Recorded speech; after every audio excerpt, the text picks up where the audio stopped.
Hello there, everyone, and welcome to Your Story Hour. I second that. We welcome every listener to our program today. You know, Uncle Dan, this is my most favorite time of all. The time we get to share wonderful stories with you boys and girls, moms and dads, grandmas and grandpas, and, well, just everyone. I know, and believe it or not, Aunt Carol, since our program is heard around the world, our hello extends not only to Your Story Hour fans here in the United States, but to all the distant and even isolated places where we're heard.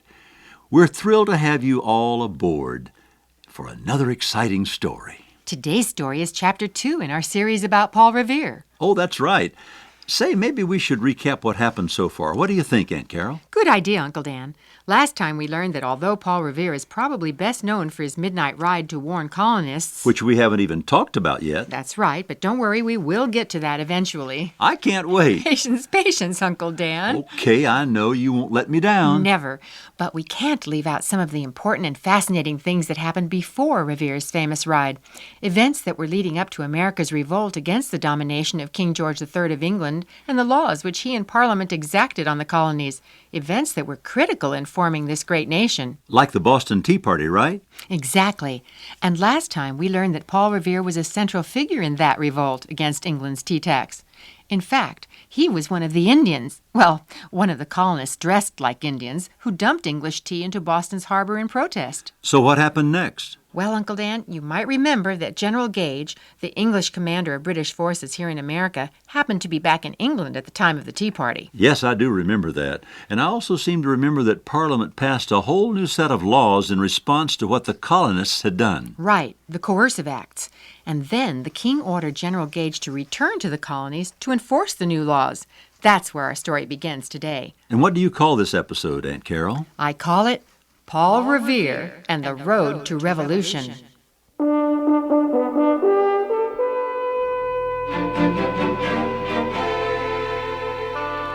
General Gage's return to Boston was ceremoniously acknowledged even by those who opposed English domination at a public dinner held in Faneuil Hall.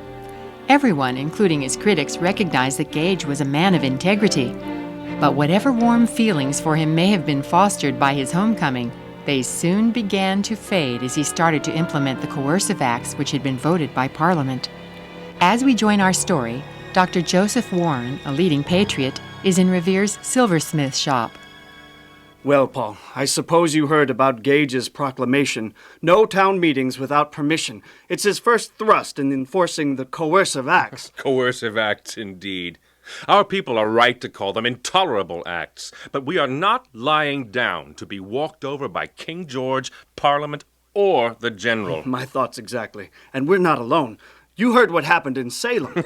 Oh, yes. Gage's troops show up at a town meeting, but the townsfolk just bar the doors and go on with business. That's the spirit. And now we have announced a town meeting tonight, right here in Boston. Yes. It will be interesting to see how General Gage reacts to that one. Very interesting.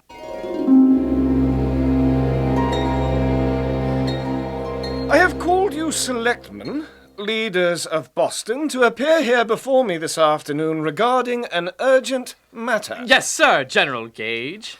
It has come to my attention that a town meeting has been called for this evening. And you know the new regulation. No new town meetings without expressed permission. Oh, but sir, we have called no meeting. That's correct, sir. We have only reconvened. Precisely. At a former meeting, we had merely adjourned ourselves.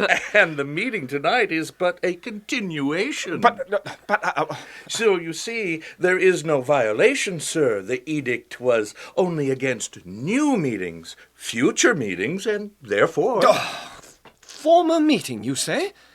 You are reconvening a former meeting? Yes, a meeting already in progress, but only suspended for a time. Surely King George does not intend to disrupt town meetings called before the coercive acts were even, enacted. Get out of here, all of you.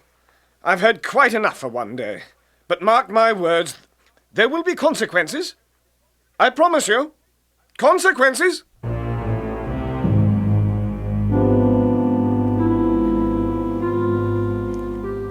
Why so quiet tonight, my dear?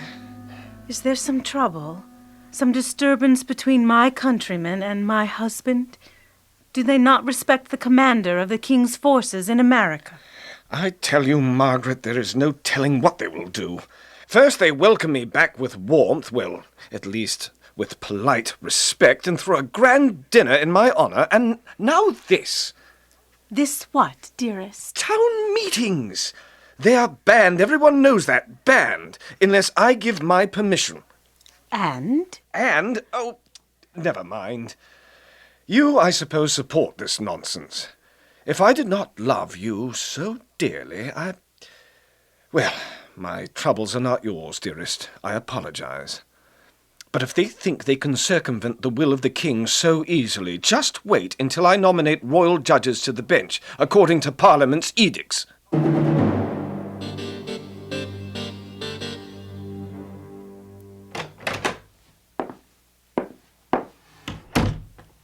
Paul, dear? Is that you? Yes, Rachel, I'm home. I'm so glad. I was worried. Oh, no need to worry, my dear. The trial has been postponed. Postponed? Indefinitely postponed. It seems that I and my fellow jury mates were reluctant to serve. And when General Gage's newly appointed loyalist judge noted our, attitude, he himself was reluctant to serve. He refused to sit on the bench for the trial? He, shall we say, chose not to continue, as have others of the new judges when faced with unwilling juries. I see. And I suppose that you, my dear, had no part in the jury's revolt? Why, my dear, I'm amazed that you would think that... I wonder who that can be. Revere! Sam! Sam Adams, come in. You were brilliant, brilliant. To resist effectively, we must gain the advantage. I only stated our position. I can imagine. No. The credit goes almost entirely to the other members of the jury. They simply refused to serve. Ah, Revere, such an innocent. I wonder what the famous general would think if he knew how involved you really are. Not only do you help put committees and congresses together, not only do you communicate news between them, but you are key to the little episode in Boston Harbor. Then you ride to New York and Philadelphia to deliver the town meeting's justification for the Tea Party. And now this. I doubt if there is a man more involved in our efforts than a certain silversmith I know. Well, I might be able to name a few, but my lips are sealed. Yes, you're right. Our planning must be in secret, but our public actions must be fearless and bold. Well said, Sam. Oh, which reminds me. Don't forget the meeting tonight at the Green Dragon. John Hancock, Doc Warren, you, me, oh, yes, Dr. Ben Church, and a few others. Ah, the inner circle, eh? Don't worry, I'll be there.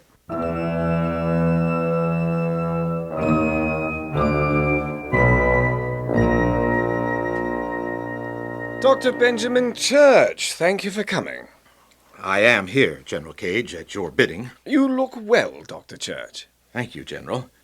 Might I ask for what reason you have summoned me? I, asked you to come because I recognize in you qualities of a leader. Thank you, sir. Yes, a leader. And since I have become aware of your talents, I can only assume that your fellow Bostonians have noticed your abilities as well. Well, And I know that such a person as you are, a man of persuasion, of position, of reputation, would not hesitate to come to the aid and assistance of brave and daring men. I try my best, sir. I'm sure you do. I also believe you possess quite a keen mind for business. Well, I am a doctor, sir, and... Yes, but I'm sure that even a doctor must find ways to make ends meet, if you know what I mean. Am I correct? That's true, of course. I thought as much. And so I am prepared to assist you in that regard. Assist me? With money. Money? But why? How? Yes, how? That is the question. Let's just say that I believe you may be privy to information that I would find, interesting. Interesting? You want me to spy? My dear fellow, such a common word, spy. I only ask that you help me. Help me to keep the peace. I think you know me well enough to know that I am a man of my word, that I wish only the best for the colonies, that I believe strictly in the rule of law and order. Well, yes, even your enemies say you are an honorable man. See there?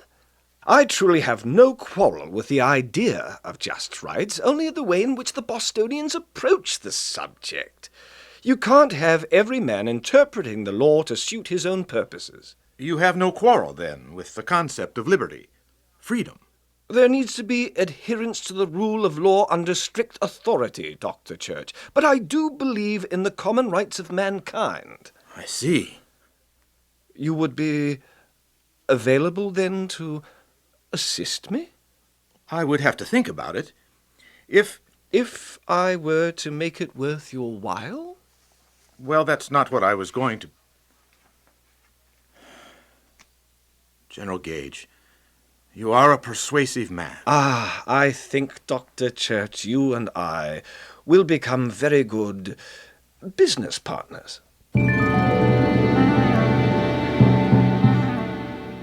General Gage, who in his military career had been engaged in too many horrific battles, wished to avoid conflict with the colonists. He was encouraged by his notion that they were not well organized, lacked a central leader, and were ignorant of the strategies of war. Also, in case an open insurrection should somehow occur, he knew the colonists had no way to resupply their arms, since gunpowder had to be imported from abroad.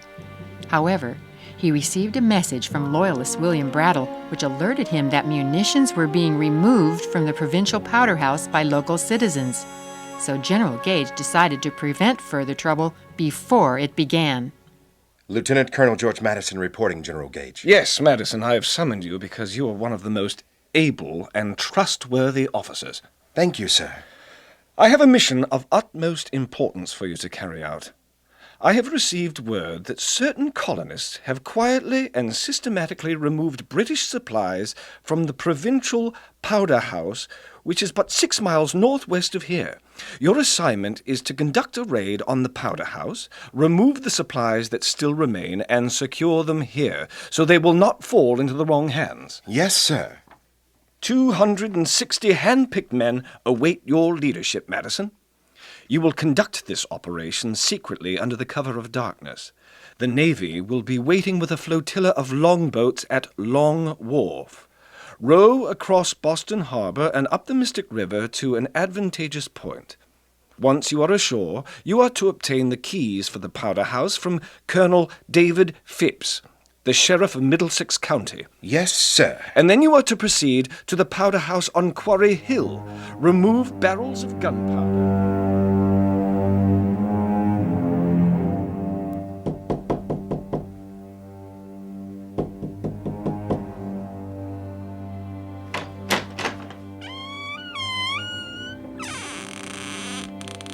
Yes. You are Colonel David Phipps. I am, and you are? Lieutenant Colonel George Madison. What are you doing on my doorstep at this hour? The light of dawn is not yet to be seen. Your keys, Sheriff Phipps. Your keys to the powder house, please. Keys? Have you been sent by General Gage? Indeed I have, and your immediate cooperation is required. Well, all right then. Just wait here.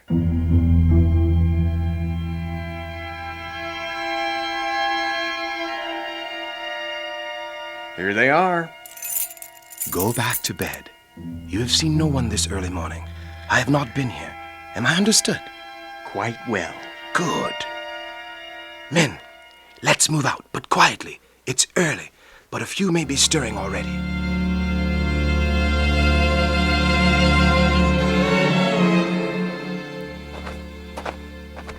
Company halt. Well, well, there it is. The powder house. Soldier? Yes, sir. You called, sir? Take 2 others and slip around to the back. Let's make sure it's not being guarded. Yes, sir.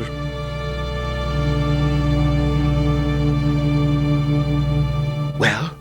It's all clear, sir. Very well. Forward, men. Quietly now.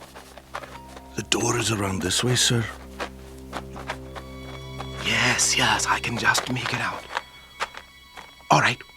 Now to unlock it. As soon as I can find the keyhole. It's so dark. Ah, there it is.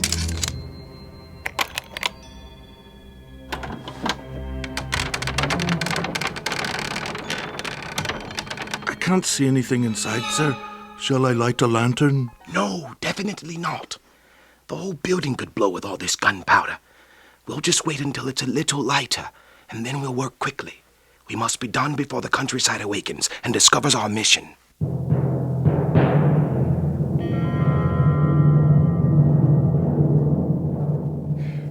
Well done, Madison, well done. Thank you, General Gage. We removed 250 half-barrels of gunpowder and delivered it here in Boston to Castle William, along with the 2 filled pieces from Cambridge. All munitions were delivered by noon. Excellent. Not a shot fired. I'm very pleased. Very pleased. While General Gage saw the removal of the munitions as a means of preventing trouble, his plan actually had the opposite effect. All of New England was outraged. We've been robbed of all our powder. King George's ships are assaulting Boston. 6 people have already been killed. Of course, none of this was accurate. Only the powder from the Massachusetts Provincial Powder House had been taken, and Boston was not under attack. But the incident became known as the New England Powder Alarm. William Brattle and other Tories were run out of their homes by angry colonists, and in the panic that spread, many members of New England's militia were on the march to Boston before they received word to turn back. General Gage was surprised and alarmed by the reaction of the citizens of New England, and he immediately began to take precautions, which, to say the least, were not well received. I suppose you've heard. Boston is being fortified by British regulars at General Gage's order. Oh, I've heard. Not only that, he's now ordered us to surrender our weapons. And not just our weapons. The merchants are now being forced to sell their gunpowder to the king's agents. A big mistake by my way of thinking. Well said, my friend. A very big mistake. All over New England, colonists began to resist England's control over their lives. Citizens in Worcester, Massachusetts, for example, met in town hall meetings. And I propose, fellow citizens, that we organize our militia into special companies. Companies that are ready at a moment's notice to muster. Minutemen! Minutemen to rally to the cause!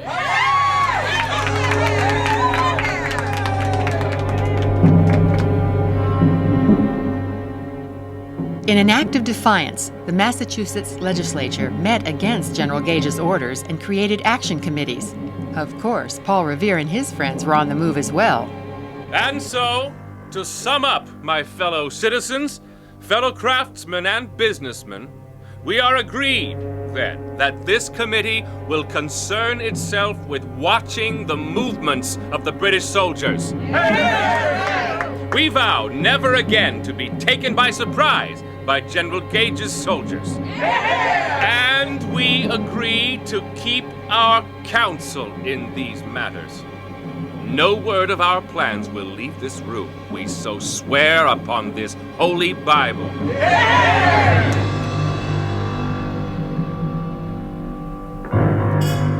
You say, Dr. Church, that you've just come from the meeting. Yes, General Gage. I came straight away. And the members of the meeting have vowed to track the movement of my troops? Exactly.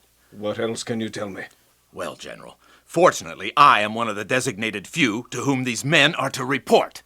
Excellent. Excellent. And I shall order my men to keep watch for these spies. We will watch them, even as they are watching us.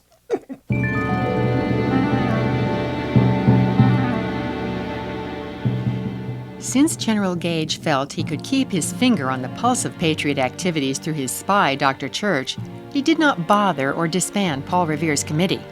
However, he quickly decided that further action was needed to secure the supplies of British munitions stored in various New England strongholds. Soon, reports reached Revere's ears that General Gage planned a raid on the Portsmouth, New Hampshire stockpile at Fort William and Mary. And although only days before, Rachel Revere had delivered the first child of their marriage, a baby boy they named Joshua, Paul knew he must leave to warn fellow Whig patriots in Portsmouth. Shh, shh. That's a good baby. Do be careful, dearest. The weather is dreadful. I know. The ruts and slush have frozen solid on the road. But I must be off, and quickly. Children, you know what to do. Help Mother as much as you can with the baby. I'll be back as soon as possible. Take care, Papa. Please take care. Bye, Papa. Bye. Bye. Bye, Papa. Be careful, Papa. After an all-day, weather-whipped and bone-chilling journey of 60 miles, Paul Revere arrived in Portsmouth and that evening addressed the Portsmouth Committee of Correspondence. Gentlemen, 2 regiments of British regulars, General Gage's men, are on their way to seize the powder at Fort William and Mary. Now, without that gunpowder, we cannot defend ourselves. The reason? King George has ordered that no gunpowder be sent here to the colonies. Therefore, it will be impossible to lay our hands on additional supplies. We must stop the regulars from carrying out Gage's orders. We must secure that gunpowder.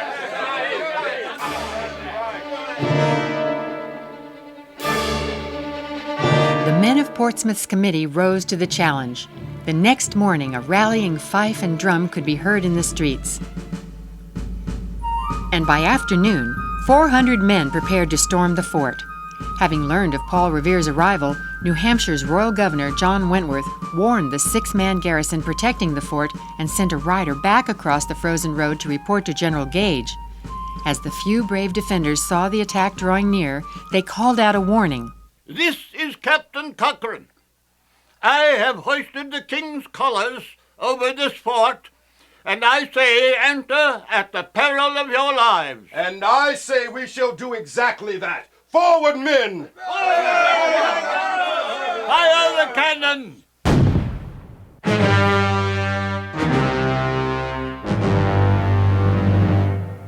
Captain Cochrane, surrender your weapon.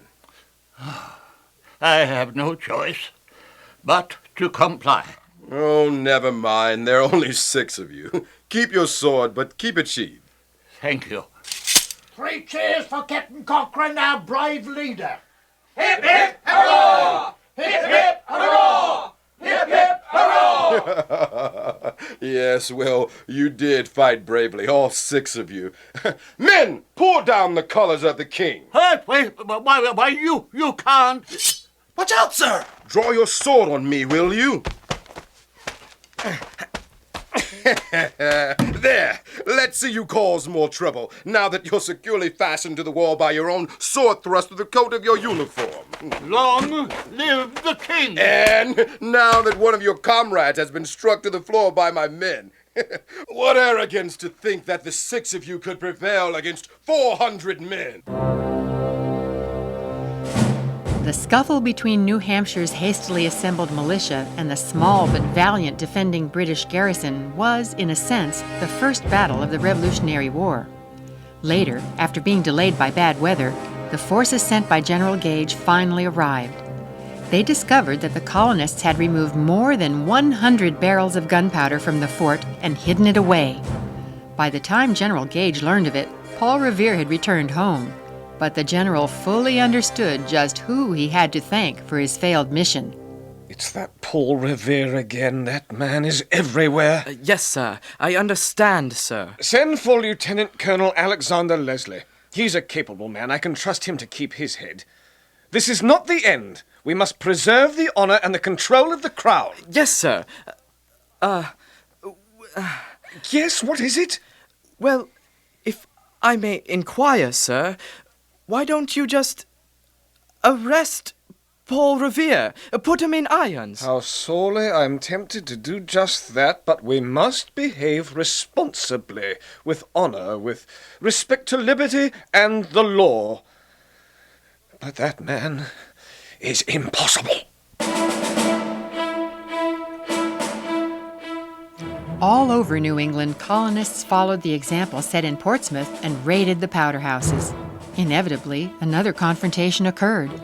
A couple of months later, on a Sunday afternoon, British regulars began to march towards Salem, Massachusetts, to secure their munitions.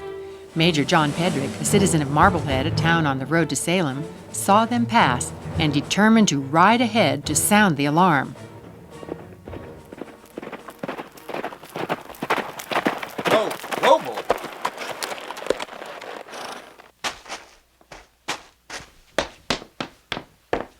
Colonel Mason! Colonel! Yes, what is it? Why, Major Pedrick? Colonel Mason, I've just come... Come in, Major. Catch your breath. There's no time, sir. The regulars are even now past Marblehead and are at Maloon's Mills. What? Yes, they are on the march. They're coming. I'll warn the town. Most of them were at afternoon church services.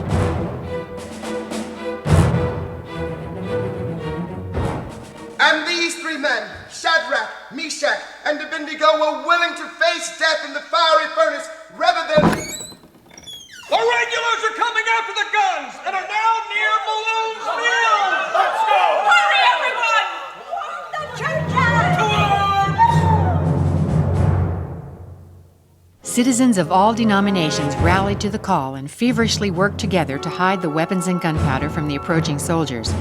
They ripped planking from one bridge to delay the advance of General Gage's troops and raised a drawbridge in another place. Bloodshed was finally averted because of a compromise proposed by a local minister. But as the regulars were withdrawing from Salem, Sarah Tarrant, who lived by the road of their retreat, threw open her window and shouted, "All you soldiers go home and tell your master who sent you that he sent you on a fool's errand.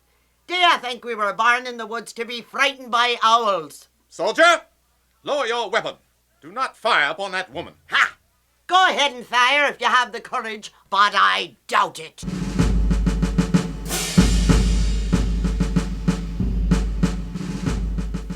Clearly, the footsteps of the British soldiers and those of the colonial patriots were marching closer and closer towards war. Just what would ignite it, no one knew for sure, but its approach was felt by everyone, those loyal to the King and General Gage, and those loyal to the concept of self-determination. My Aunt Carol, those were certainly exciting times. Oh, yes, Uncle Dan. And in the next chapter, Paul Revere will be making that famous ride we've all heard about. I can't wait. Unfortunately, however, it looks like time is gone, so we must say goodbye for today. Oh, I know, but we both hope all of you will be sure to join us next time. That we do. We'll be looking for you then. Until we meet again, stay safe and God bless.